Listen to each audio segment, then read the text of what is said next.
Jumpa kembali di MD Journey. Pagi ini kita mau coba sharingkan teman-teman. Tuhan rancang sesempurna mungkin bagi kita dengan proses area tubuh, jiwa, dan roh kita.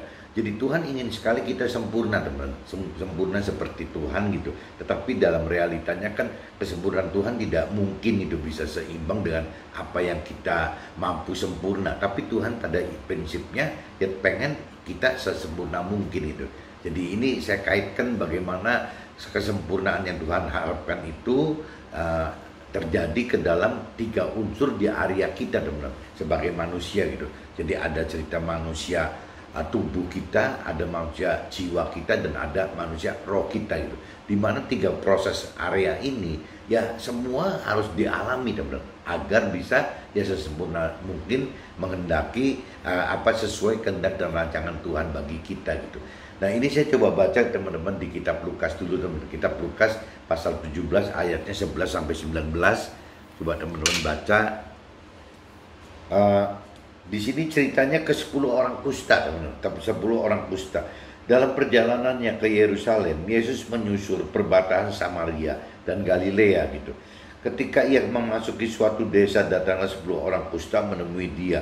Mereka tinggal berdiri agak jauh dan berteriak, "Yesus, Guru, kasihanilah kami," gitu. Lalu ia memandang mereka dan berkata, "Pergilah, perlihatkanlah dirimu kepada imam-imam." Dan sementara mereka di tengah jalan, mereka menjadi tahir gitu. Seorang dari mereka ketika melihat bahwa ia telah sembuh, kembali sambil memuliakan Allah dengan suara nyaring gitu. Lalu tersungkur di depan kaki Yesus dan mengucap syukur kepadanya. Orang itu adalah seorang Samaria gitu. Nah ini teman-teman asal tahu gitu bahwa kalau di firman Tuhan, kalau kategori Samaria itu adalah identik dengan orang-orang yang tidak mengenal Tuhan, orang yang belum mengenal Tuhan, dan orang yang tidak percaya Tuhan, orang yang belum mengenal belum percaya Tuhan gitu. Samaria itu diidentikan seperti itu teman. Jadi daerah itu Samaria itu memang banyaknya orang-orang yang tidak atau belum mengenal Tuhan gitu. Nah, cuman kalau kita lihat di ayat 11 teman-teman. Dalam perjalanannya ke Yerusalem, dalam perjalanan Yesus ke Yerusalem, ya Yesus menyusur perbatasan Samaria dengan Galilea. Nah ini berarti Yesus tahu gitu, firman Tuhan tahu bahwa yang namanya Samaria itu terdiri dari banyak bangsa-bangsa, banyak penduduk yang tidak atau belum mengenal Tuhan gitu. Ya tidak mengenal Tuhan Allah, belum mengenal Tuhan Allah. Tetapi firman Tuhan menyampari gitu, jadi mendatangi daerah-daerah yang memang belum atau tidak mengenal Tuhan gitu. Nah, di situ diceritakan pada ayat 16 teman-teman bahwa ada orang itu adalah seorang Samaria. Jadi di sini diceritakan bahwa ada 10 orang gitu teman-teman, orang 10 yang kena kusta. Nah, ditahirkan 10-10-nya ditahirkan oleh si Yesus gitu.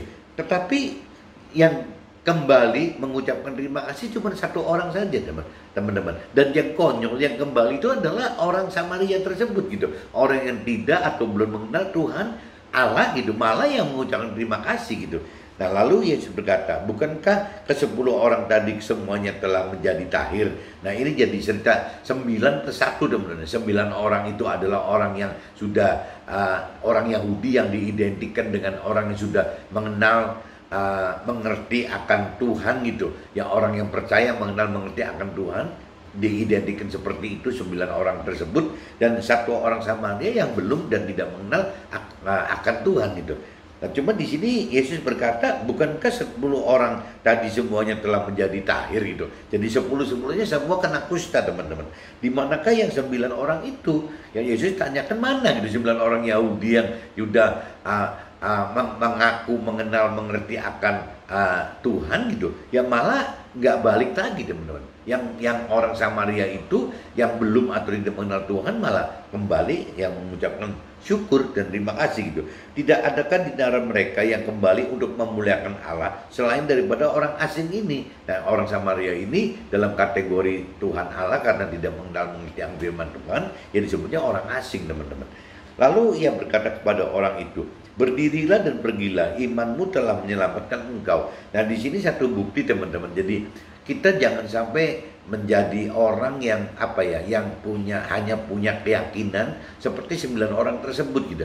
Orang tersebut kan mengaku gitu bahwa dia percaya Tuhan, dan juga mereka mengaku 9 orang tersebut mengenal Tuhan gitu, mengenal firman Tuhan, tapi dalam realitanya ya tidak memuliakan ya Tuhan gitu, tidak memuliakan Tuhan Allah ya, karena dia tidak ya sebatas dia bicara egois 9 orang sembuh, ya sudah sembuh gitu, tanpa dilanjutkan dengan apa, memuliakan Tuhan Allah atau mengucap syukur atau apa gitu, tidak begitu. Beda dengan orang Samaria yang diidentikan orang yang belum atau tidak mengenal Tuhan, malah bisa memuliakan Tuhan gitu ya, dengan kejadian itu ya, dia ya di apa, firman Tuhan katakan, berdirilah dan pergilah, imanmu telah menyelamatkan engkau. Nah, ini saya coba cerita di dalam kitab Lukas dulu teman-teman. Kitab Lukas pasal 17 ayat 11 sampai 19. Ini cerita, jadi orang yang khususnya berkeyakinan itu harus lebih hati-hati teman-teman. Lebih hati-hati karena firman Tuhan katakan bahwa orang yang berkeyakinan itu bisa punya potensi mengalami seperti yang 9 orang Yahudi alamin ini gitu. Nah, sebaliknya orang-orang yang memang belum tidak mengenal Tuhan gitu, ya tetap malah punya potensi untuk bisa lebih beriman kepada Tuhan gitu. Ya, imanmu telah menyelamatkan engkau gitu. Imanmu telah menyelamatkan engkau. Jadi orang yang belum tidak mengenal Tuhan itu justru tidak boleh berpikir bahwa dia tidak mengenal atau belum mengenal Tuhan. Ya kembali ke kemauan lagi. Ya apabila Tuhan memang sudah pilih dan Tuhan sudah gerakkan bagi orang yang belum atau tidak mengenal Tuhan Allah gitu. Ya kembali, kita mau nggak gitu, mau mengenal Tuhan Allah lebih dalam gitu, dengan cara yang mengenali firman Tuhan Allah gitu. Nah, setelah kita mau mengenal firman Tuhan Allah, ya kita akan lebih masuk lebih dalam lagi gitu, dalam hal bagaimana mengerti akan firman Allah gitu, firman Tuhan gitu.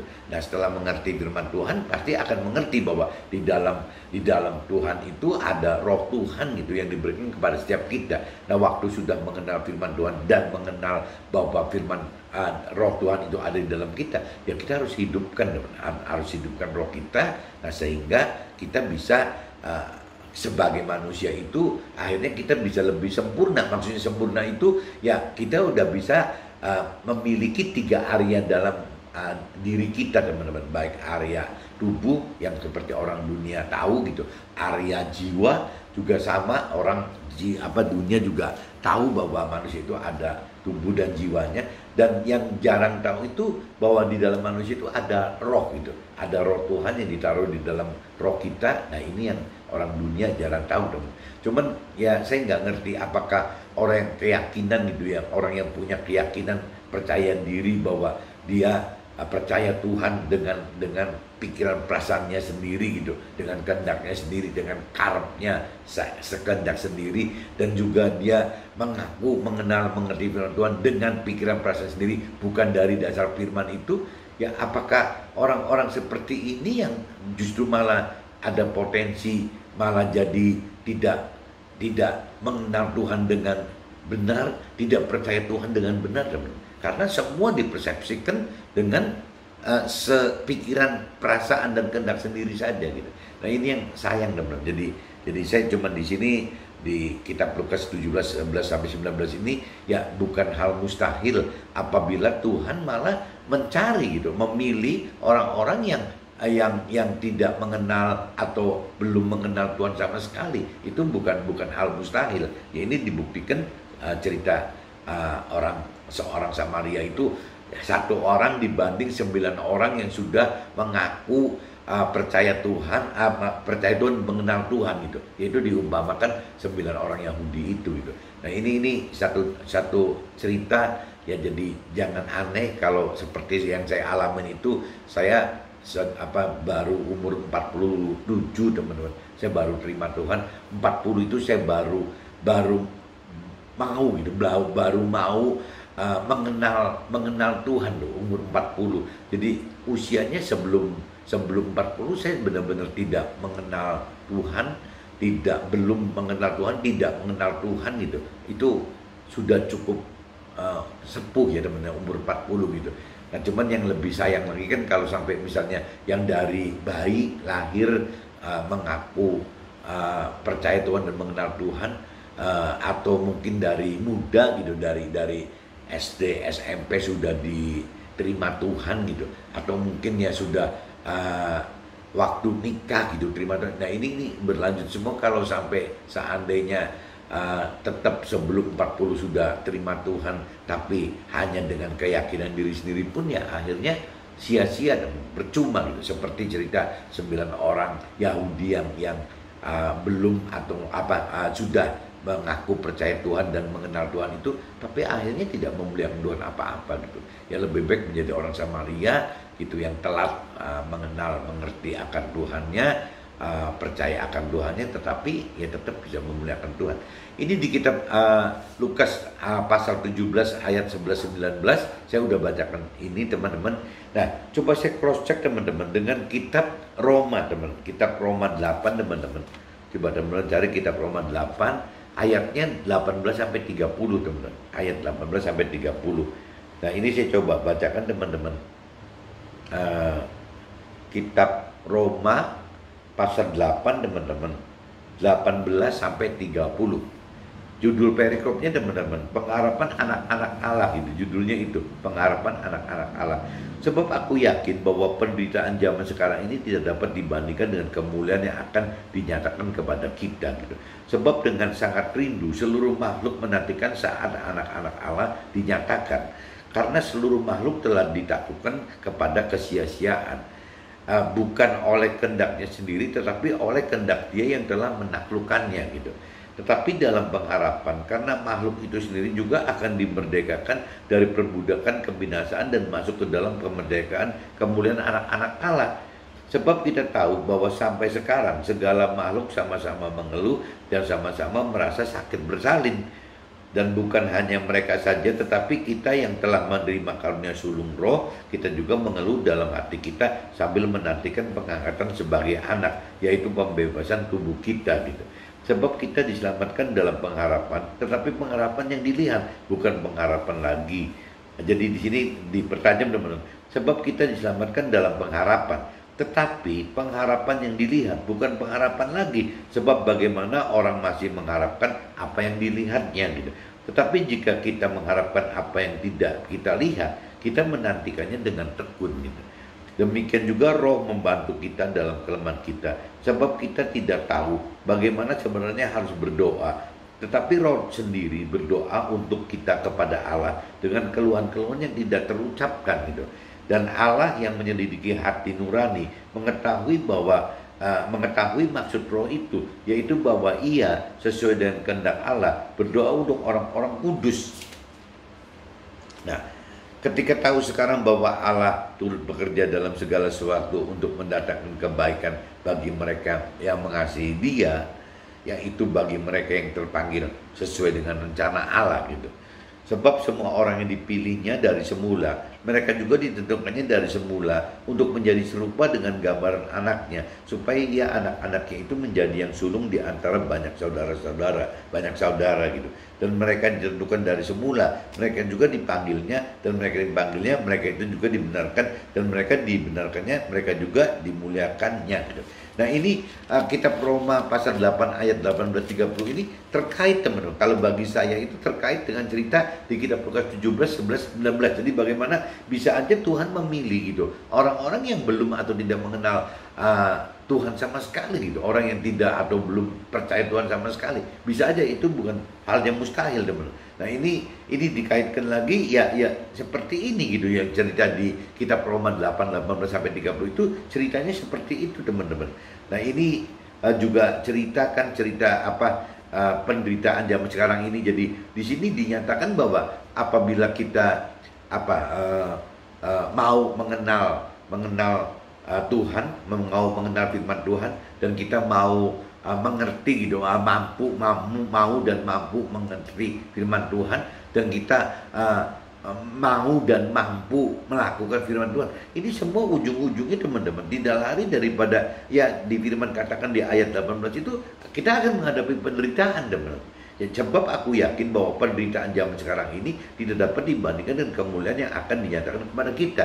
Nah, cuman firman Tuhan katakan bahwa apa yang kita alami, penderitaan yang kita alami saat ini, saat kita mau lebih mengerti akan firman Tuhan, saat kita mau lebih mengerti dan mampu mengerti firman Tuhan, saat kita mau dan mampu melakukan firman Tuhan, itu pasti mengalami permasalahan, teman. Permasalahan ini pasti berujung dengan penderitaan. Tapi firman ingatkan bahwa penderitaan yang sekarang itu tidak ada artinya gitu apabila dengan pencapaian apa yang kita akan raih kelak di akhirat gitu. Nah ini firman Tuhan katakan seperti itu, teman-teman. Di itu satu. Jadi sebab dengan sangat rindu seluruh makhluk menantikan saat anak-anak Allah dinyatakan gitu. Nah ini begitupun tentang pengharapan, teman-teman. Di ayat 21 di sini ditekankan tentang pengharapan. Tetapi dalam pengharapan, karena makhluk itu sendiri juga akan dimerdekakan dari perbudakan kebinasaan yang masuk ke dalam kemerdekaan kemudian anak-anak Allah. Jadi kalau cerita apa ya di sini pengharapan gitu, teman. Yang firman Tuhan ajarkan itu bagaimana caranya kita berharap keselamatan akhirat, teman-teman. Bukan berharap dalam arti hanya kesuksesan duniawi saja gitu. Jadi yang firman Tuhan ajarkan seperti itu. Sebab kita tahu bahwa sampai sekarang segala makhluk sama-sama mengeluh dan sama-sama merasa sangat sakit bersalin gitu. Jadi untuk mendapatkan keselamatan akhirat itu ya semua orang tahu gitu bahwa akan ada konsekuensi ya sakit ini gitu, sama-sama mereka seperti orang sakit bersalin, teman-teman. Dan bukan hanya mereka saja, tetapi kita yang telah menerima karunia sulung roh, kita juga mengeluh dalam hati kita sambil menantikan pengangkatan sebagai anak, yaitu pembebasan tubuh kita gitu. Nah ini sampai seolah-olah ya kita sampai wafat, teman-teman, sampai meninggal, diangkat tubuh kita masuk ke dunia yang baru gitu. Ya keselamatan akhirat tadi, teman-teman.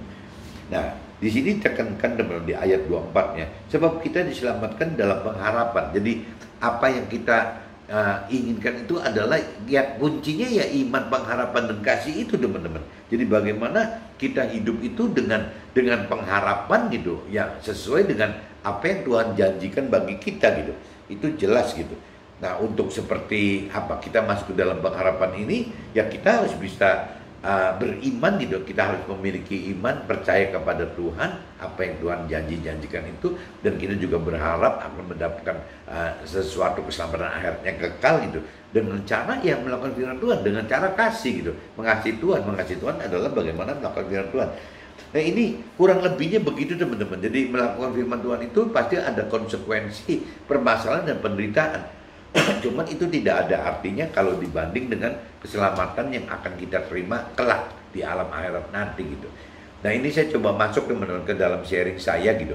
Firman di Lukas 17 ayat 11. Dalam perjalanannya ke Yerusalem, Yesus menyusuri perbatasan Samaria dan Galilea. Samaria adalah cerminan orang yang tidak mengenal atau tidak apa ya. Jadi orang yang tidak mengenal Tuhan gitu. Firman-firman tersebut menyatakan bahwa firman Tuhan diberitakan bagi semua orang. Nah ini kalau kita bicara di firman kitab Lukas 17:11, teman. Jadi ini satu bukti bahwa firman Tuhan itu tidak diberitakan hanya kepada orang yang mengerti akan firman Tuhan saja, tapi diberitakan juga kepada orang yang belum atau tidak mengenal Tuhan dan tidak mengerti akan firman Tuhan gitu. Jadi tidak mengenal atau belum mengenal Tuhan secara pribadi, juga tidak mengenal atau belum mengenal ya firman Tuhan secara pribadi juga gitu. Nah ini yang teman-teman harus camkan gitu. Jadi bagi teman-teman yang setatnya tidak mengenal atau belum mengenal Tuhan, jangan bingung gitu. Jadi Tuhan memang menelusuri itu, Tuhan mencari itu gitu.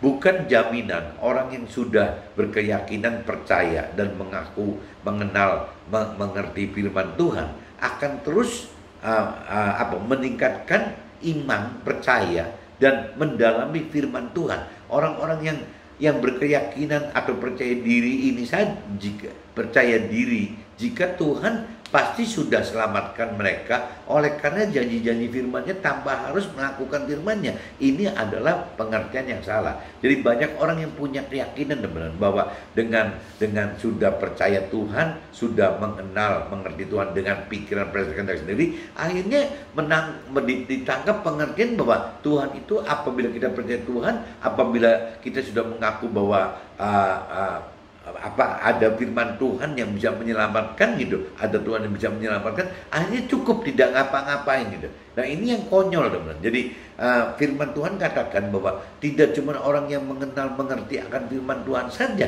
yang bisa diselamatkan, tidak hanya orang yang cuma bertuhan-tuhan saja yang bisa diselamatkan, tapi orang yang melakukan firman Tuhan teman-teman. Orang yang melakukan firman Tuhan. Nah orang yang melakukan firman Tuhan adalah orang yang harus harus mengerti akan firman Tuhan dulu teman-teman. Nah kalau sampai orang sudah mengerti akan firman Tuhan, ya nanti timbul pendalanya bukan di mau mengenalnya, tapi mampu mengertinya teman-teman. Nah waktu mampu mengerti, ini harus hidupkan roh Tuhan teman-teman. Bagaimana caranya menghidupkan roh Tuhan untuk mampu mengerti. Dan waktu mampu mengerti, otomatis juga firman Tuhan akan dikaitkan dengan mampu atau berani melakukan firman Tuhan, juga harus menghidupkan roh Tuhan itu. Tanpa menghidupkan roh Tuhan nggak kuat. Jadi kuncinya kita bisa melakukan firman Tuhan adalah bagaimana kita mampu mengerti, mau mengenal firman Tuhan dan mampu mengerti firman Tuhan dengan cara menghidupkan roh Tuhan, dan juga mampu melakukan firman Tuhan dengan juga menghidupkan roh Tuhan itu. Tanpa menghidupkan roh Tuhan, kita tidak akan mampu mengerti firman Tuhan dan kita tidak akan mampu melakukan firman Tuhan itu. Jadi kuncinya harus ada firman Tuhan teman-teman, dan juga harus ada roh Tuhan, baru kita mampu melakukan firman Tuhan. Dan waktu kita melakukan firman Tuhan, nah ini keselamatan datang gitu. Ya bukan cuma sekedar mengenal mengerti saja tanpa melakukan, tapi harus justru yang paling penting itu melakukan firman Tuhan gitu. Lebih mudah membuat iman percaya orang-orang yang belum atau tidak mengenal Tuhan dan firman-Nya gitu. Jadi orang yang tidak atau belum mengenal Tuhan dan firman-Nya itu lebih mudah dibanding orang yang berkeyakinan percaya dan mengaku kenal dan mengerti firman Tuhan, tapi tidak dengan cara yang benar gitu. Nah, yakni tidak dengan mendalami firman itu dan tidak menghidupkan roh Tuhan serta tidak berani melakukan firman Tuhan. Jadi orang punya keyakinan itu seperti itu teman-teman. Jadi cuma sebatas percaya Tuhan, ya mengaku percaya Tuhan dan mengaku mengenal firman Tuhan, tapi dalam realiti tidak melakukan firman Tuhan gitu. Nah ini akhirnya pengenalan pengertian semacam ini yang bikin kacau gitu, ya membuat kacau orang-orang yang berkeyakinan ini. Sangat bahaya teman-teman. Orang yang berkeyakinan itu sangat punya potensi untuk bisa melanggar firman Tuhan malah gitu, yang begitu percaya dirinya, begitu yakinnya bahwa dia percaya Tuhan dan mengenal firman Tuhan, tapi dalam realitanya dia sama sekali tidak melakukan firman Tuhan teman. Nah kalau dia tidak melakukan firman Tuhan, berarti ada potensi melanggar firman Tuhan. Nah pelanggaran firman Tuhan itu ya kita sebutnya tidak melakukan firman Tuhan adalah dosa gitu. Nah dosa ini urusannya kan dengan neraka teman-teman. Ya jangan sampai kita orang yang berkeyakinan tapi berkeyakinan percaya Tuhan dan mengenal Tuhan tapi ujungnya kok neraka gitu. Kan ini lebih kacau lagi gitu. Ya lebih baik istilahnya orang yang belum atau tidak mengenal Tuhan pribadi atau belum mengerti akan firman Tuhan itu mungkin lebih punya peluang untuk bisa menjadi benar, menjadi orang benar dalam arti kata ya karena percaya Tuhan dengan cara benar dan mengerti akan firman Tuhan dengan cara benar dibanding orang yang punya keyakinan gitu. Orang yang sudah percaya Tuhan, percaya bahwa Tuhan telah menyelamatkan, ya orang sudah mengaku mengenal firman Tuhan tapi sebenarnya ya tidak mendalami ya firman Tuhan gitu. Ya itu yang bahaya sekali teman-teman. Melakukan firman Tuhan akan berhadapan dengan meninggalkan zona nyaman hidup kita gitu. Jadi yang saya alamin, yang saya mengerti dan alami itu seperti itu teman-teman. Melakukan firman Tuhan itu akan berhadapan dengan meninggalkan zona nyaman kehidupan kita yang lalu gitu. Ya, jadi tidak bisa nyaman hidup oleh karena apa? Karena akan alami karena kita begitu melakukan firman Tuhan, kita akan alami banyak sekali permasalahan dan benar. Nah ujung-ujungnya dari permasalahan itu, ya meskipun Tuhan akan ajak dan tuntun kita gitu. Ya tapi kita tetap menghadapi permasalahan dan penderitaan. Itu pasti kita akan alami. Tapi kan janji Tuhan kan seperti itu gitu. Bahwa apabila kita melakukan firman Tuhan, ya ada roh Tuhan yang menyertai kita. Ya roh Tuhan itu memberi kekuatan kepada roh kita memberi kekuatan kepada jiwa dan tubuh kita untuk bisa ya menghadapi permasalahan dan penderitaan itu, teman-teman. Nah ini makanya kembali lagi, kalau kita tidak menghidupkan roh Tuhan, susah, teman-teman. Jadi untuk mencari pengertian aja bisa salah gitu. Kita tidak menghidupkan roh Tuhan, rasanya untuk melakukan firman Tuhan pun tidak mampu gitu. Jadi memang harus dihidupkan, teman. Untuk mengerti firman Tuhan, kita butuh roh Tuhan. Untuk melakukan firman Tuhan, kita juga butuh roh Tuhan gitu. Hadapi permasalahan bahkan dengan alami penderitaan gitu. Jadi untuk melakukan firman Tuhan itu akan hadapi permasalahan bahkan dengan alami penderitaan. Selama kita hidup di dunia tanpa henti gitu. Dan ini terus akan berkembang sesuai dengan level iman dan level kedalaman pengertian yang kita kendaki gitu. Jika kita mau dan berani untuk tetap beriman kepada Tuhan dan berani hadapi proses kehidupan untuk jadi mulia di dalam dan di hadapan Tuhan gitu. Jadi itu tergantung dari kita masing-masing, teman. Jangan sampai ibarat kita naik gunung, teman-teman, udah belum nyampe di ujungnya, di puncaknya gitu, kita sudah berhenti. Ya misalnya menikmati, aduh ini bukitnya kok enak gitu, oh ada lembah yang bagus, akhirnya berhenti, teman. Sedangkan yang Tuhan mau itu kan kita kan naik terus, teman, sampai nama Tuhan dimuliakan. Dan kalau bicara konversi dimuliakan, kalau buat saya pribadi selama kita hidup di dunia itu, ya kita harus bisa menjadi alat Tuhan memberitakan atau mengajarkan kebenaran firman Tuhan, teman. Itu kemuliaan bagi Tuhan yang benar-benar Tuhan akan mengagungkan kita gitu. Jadi kita bukan cuma sebagai mengkonsumsi firman saja gitu, bagaimana cuma hari ke hari cuma sharing soal firman, tapi justru lebih bagaimana kita melakukan firman Tuhan sampai mengajarkan dan memberikan firman Tuhan. Nah meskipun kalau kita di sekuler, teman-teman, di marketplace, kita pengusaha atau orang karir, ya mungkin ya menjadi alat Tuhan hanya sebatas bagaimana memberi kesaksian aja, dan bagaimana memberitakan kesaksian apa yang kita alami dalam hidup kita yang terkait dengan Tuhan dan juga terkait dengan firman Tuhan.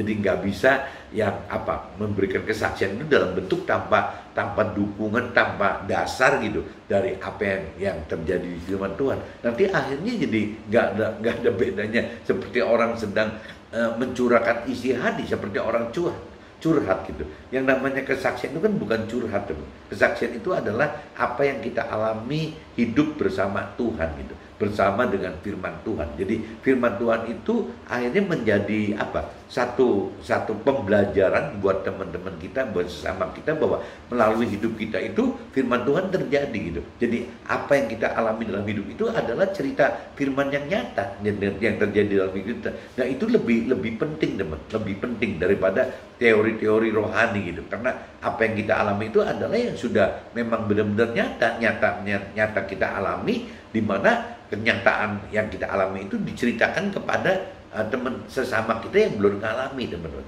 Nah ini fungsi dari kesaksian seperti itu, teman. Jadi kalau kita bersaksi tentang Tuhan tapi tidak ada dasar-dasar firman Tuhannya, ya jadi susah, teman.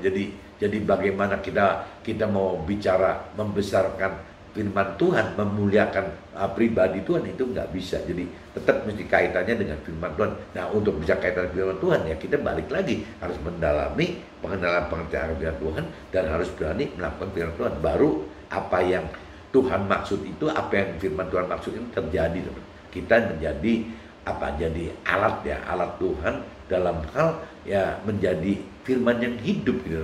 Karena kita mengalami firman itu dalam hidup kita gitu.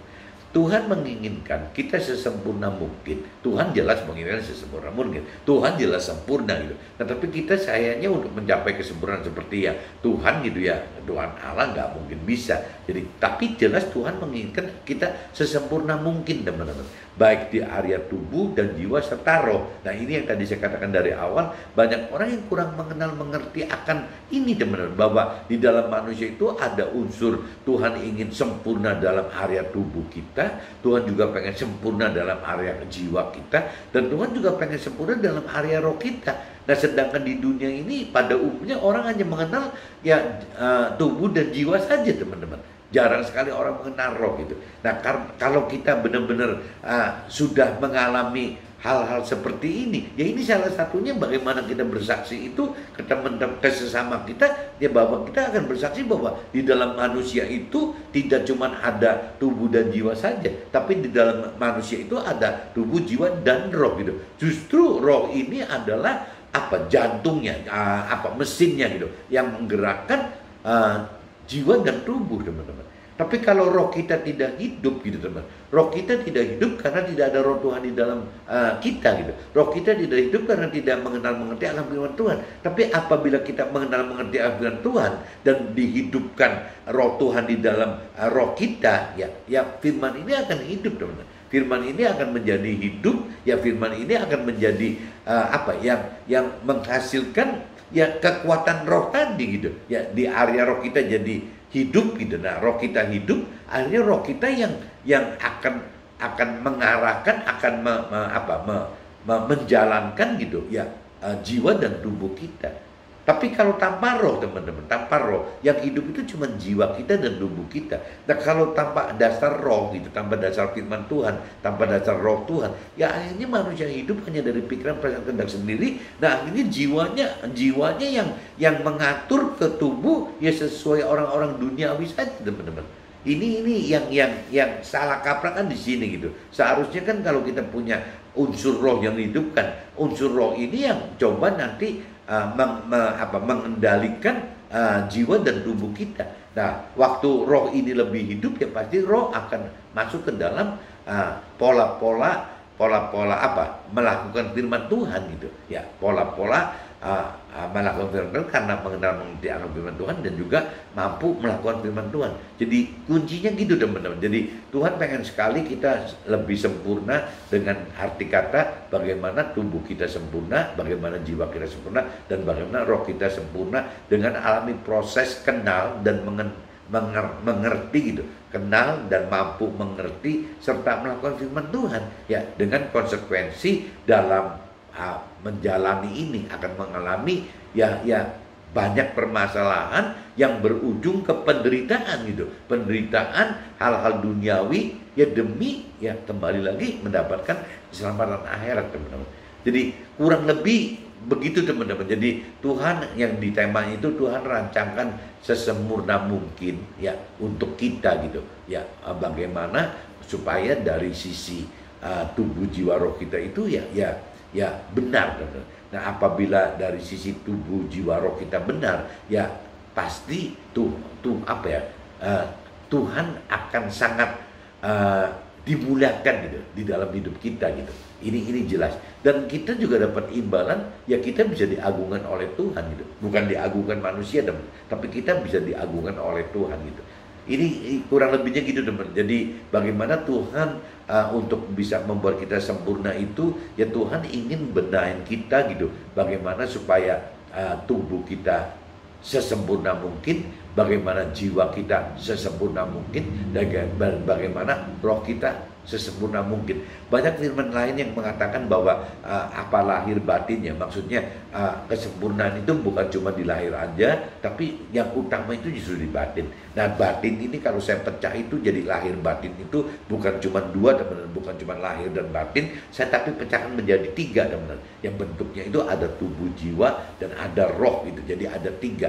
Nah, kalau lahir batin itu ya saya duga jiwa itu adalah perantara antara lahir dan batin teman-teman. Nah, batin ini saya konversikan ke roh gitu. Jadi jiwa itu adalah ada di area antara lahiriah kita dan batiniah kita. Nah, itu ada di tengah-tengah itu. Jadi kalau kita urai lebih detail ya secara firman Tuhan, ya kita harus terdiri dari bagaimana menyempurnakan diri baik secara tubuh, jiwa, dan roh kita teman-teman. Mudah-mudahan bisa ditangkap teman-teman. Jadi lahir batin itu pagi ini saya coba urai menjadi tiga, ya ada area tubuh, jiwa, dan roh. Oke teman-teman, see you, bye-bye.